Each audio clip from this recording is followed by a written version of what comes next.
All right, so are you ready to dive into some culture analytics with me today? Always ready for a good deep dive, especially into a book that everyone seems to be talking about. Yeah, Culture Analytics by Hani Nabeel. It seems like it's really making waves and, you're interested in using data to really understand and shape your company culture. Exactly. It's all about better business outcomes, right? And especially when we're thinking about people analytics and behavioral science. Yeah, that's the sweet spot. And that's what this book seems to be all about. We've got excerpts and reviews to help guide our deep dive today. Awesome. So let's jump right in. What are these reviewers saying about the book? Well, one thing that really stood out was just how much emphasis they put on the importance of company culture. Really? Yeah, one even said that even the greatest organizations won't last if they don't prioritize their culture. It's true. It's like the foundation of everything else, right? Exactly. Yeah. You can't build a strong, successful organization without a solid cultural foundation. Makes sense. Yeah. But how do we even begin to understand something as complex as company culture? Data seems to be the key. Data. Yeah, that's what's so fascinating about Nabeel's approach. It's rooted in a massive amount of data. Okay, how massive are we talking? He studied over 220 behaviors Wow. across 60 different organizations in 61 countries. Okay, that is a lot of data. It's incredible scope, and it allows him to draw some pretty powerful conclusions about what truly drives a positive and productive culture. So we're talking about using data behavioral science and people analytics to make informed decisions about company culture, right? Yes, but how does that actually look in practice? What kind of insights are we talking about? That's the million-dollar question. Imagine being able to predict employee sentiment and then using that information to address issues before they even become problems. Okay, that would be game-changing. Or think about identifying the specific behaviors that are driving success in your organization and encouraging others to adopt those same behaviors. So it's about being proactive rather than reactive. Exactly, shaping the culture to prevent problems in the first place. Now that's powerful. Okay, so I'm starting to get the big picture, but let's break this down a bit more. What are some of the key concepts or frameworks that Nabeel uses to explain all of this? Well, one of the big ones is the idea of leading and lagging indicators. Okay, I've heard those terms before, but remind me, what's the difference? Think of it like this. Leading indicators are like early warning signals.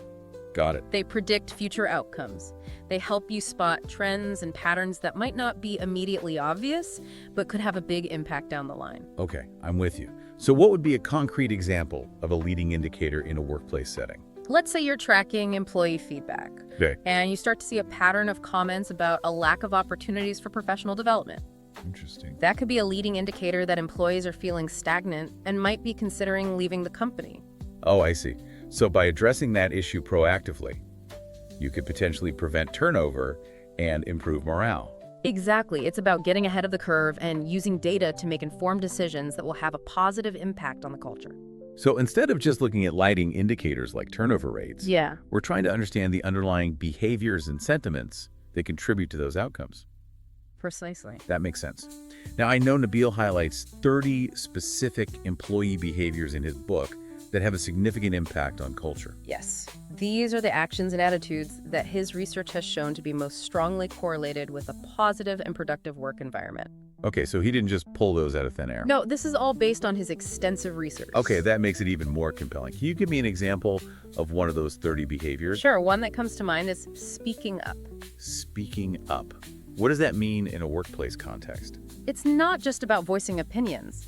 It's also about asking questions, seeking feedback, and challenging the status quo in a constructive way. So it's about creating an environment where everyone feels safe to share their thoughts, even if they're different from the norm.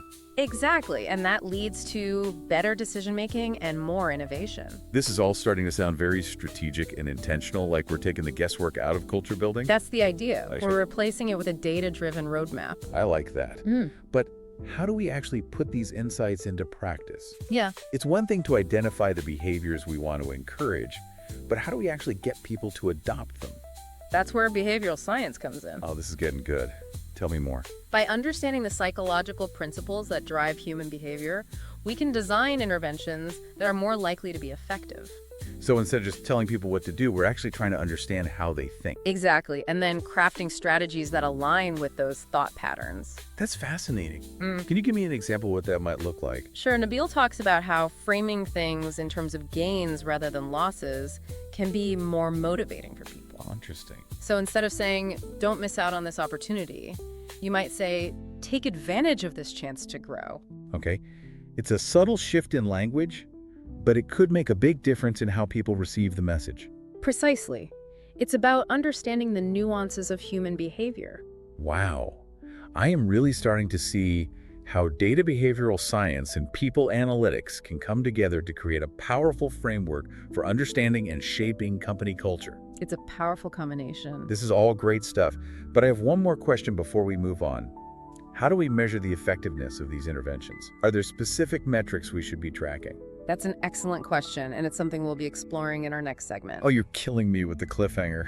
We'll delve into how to measure the impact of these interventions, track progress over time, and ensure that you're actually moving the needle in the right direction. Okay, you've got my attention. I can't wait to hear more. Stay tuned. It's going to be a good one. All right, listeners, we'll be back in just a moment to continue our deep dive into culture analytics. Welcome back. You know, we were just talking about measuring the effectiveness of interventions and how to track progress over time. Yeah, I'm really curious to hear more about that. You mentioned leading indicators earlier, but what about lagging indicators? How do they fit into all of this? Lagging indicators, those are really interesting. They tell us what's already happened, they're the outcomes, the consequences of the culture we've built. Okay, so if leading indicators are about predicting the future, lagging indicators are about understanding the past. Exactly. Think of it this way. High employee turnover. That could be a lagging indicator of a culture where people just don't feel valued. Or maybe they don't see any opportunities for growth. So leading indicators help us prevent potential problems, and lagging indicators tell us if we're already off track. You got it. It's like, think about a car's dashboard.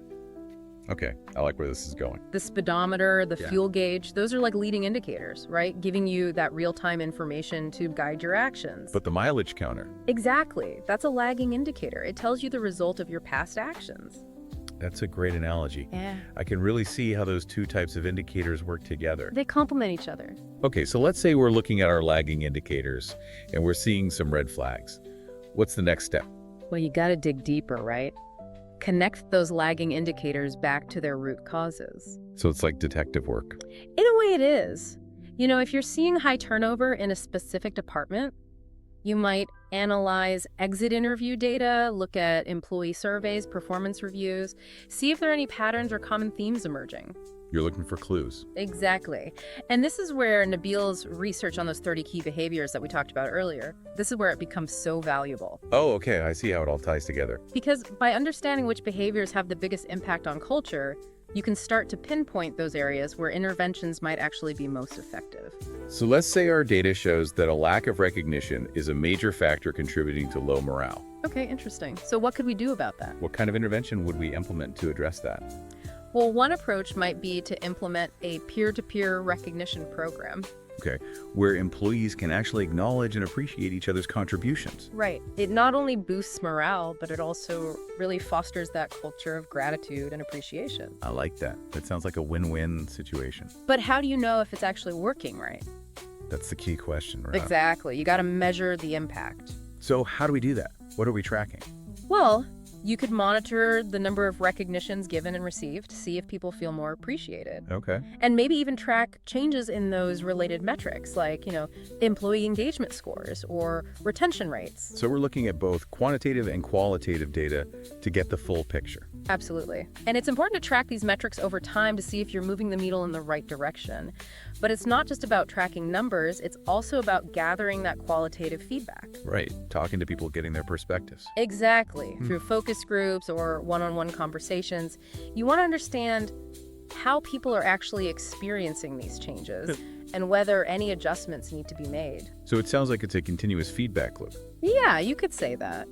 You're constantly gathering data, analyzing it, making adjustments, and then measuring the impact again. It's a cycle of continuous improvement. And that's where the real power of culture analytics lies. It's not a one-time fix. It's an ongoing process of understanding, shaping, and evolving the culture to create a more positive and productive work environment. I'm really starting to grasp how powerful this data-driven approach can be. But at the end of the day, we're dealing with human beings, not just data points. Absolutely. So how do we make sure we're not losing sight of the human element in all of this? That's a crucial point, and it's something Nabeel really emphasizes in his book. Data should be a tool to inform our decisions, not to dictate them. So it's not about letting the data rule everything. No. We need to use our judgment, our empathy, our understanding of human behavior to interpret the data and make choices that are in the best interests of our employees and the organization as a whole. It's about finding that balance between data-driven insights and human-centered leadership. Exactly. And that actually leads us to the practical side of things. How do we move from data to action? How do we translate these insights into real-world change? That's the ultimate goal, right? That's what we'll explore in the final part of our deep dive. All right, so we've laid the groundwork, we've gathered all these insights, but now comes the real challenge, right? Putting it all into action. Yeah, it's time to walk the walk. How do we translate this understanding of culture into tangible, positive change within an organization? It's where the rubber meets the road. And the good news is, Nabeel doesn't just leave us hanging with a bunch of theories. He gives us a roadmap. He does. He provides a clear roadmap for actually implementing these changes. Okay, I'm listening. He suggests starting by pinpointing the specific cultural challenges you're facing. What are the behaviors, the patterns that are holding you back? Really define the problem before you jump to solutions. So if we're seeing low employee engagement, we don't just throw a pizza party and hope for the best. No, you got to go deeper, understand what's driving that disengagement. Get to the root of the problem. Exactly. Once you've identified those challenges, then you can start developing targeted interventions. And that's where those 30 key behaviors come into play. Exactly. Yeah. You want to focus on specific actions nudges that can help shift those behaviors in a positive direction. Okay, so let's say our data shows a lack of collaboration across teams. Interesting. What could you do about that? What would a targeted intervention look like in that case?